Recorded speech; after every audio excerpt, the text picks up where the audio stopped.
Sometimes the most loving thing that we can do is let someone go with grace.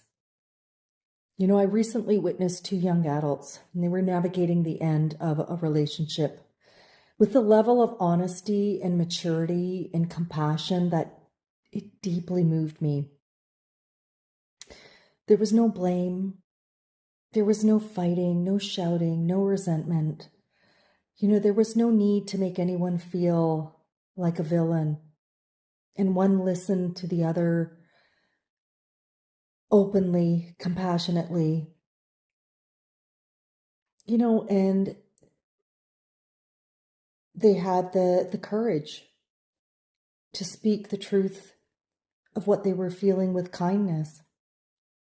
And despite the heartbreaking, the other listened and responded with such a level of understanding and even thought about, what would be best for everyone involved, even though their heart was breaking.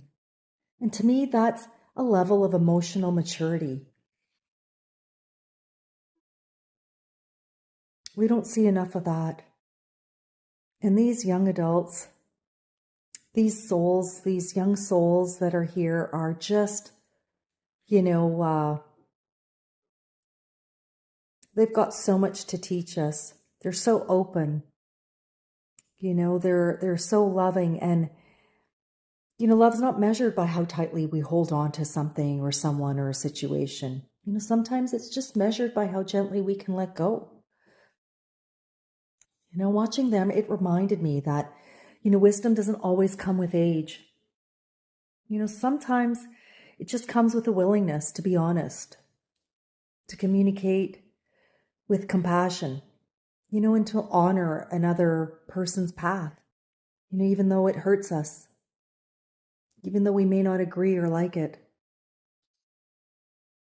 So, there's so much we can learn from this next generation if we're willing to just pay attention.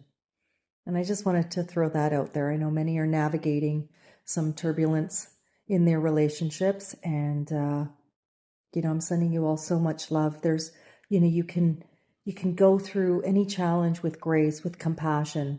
Understand that we're all playing roles for each other. No one's right, no one's wrong, no one's above anyone.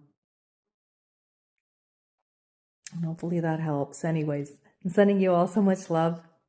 Bye for now.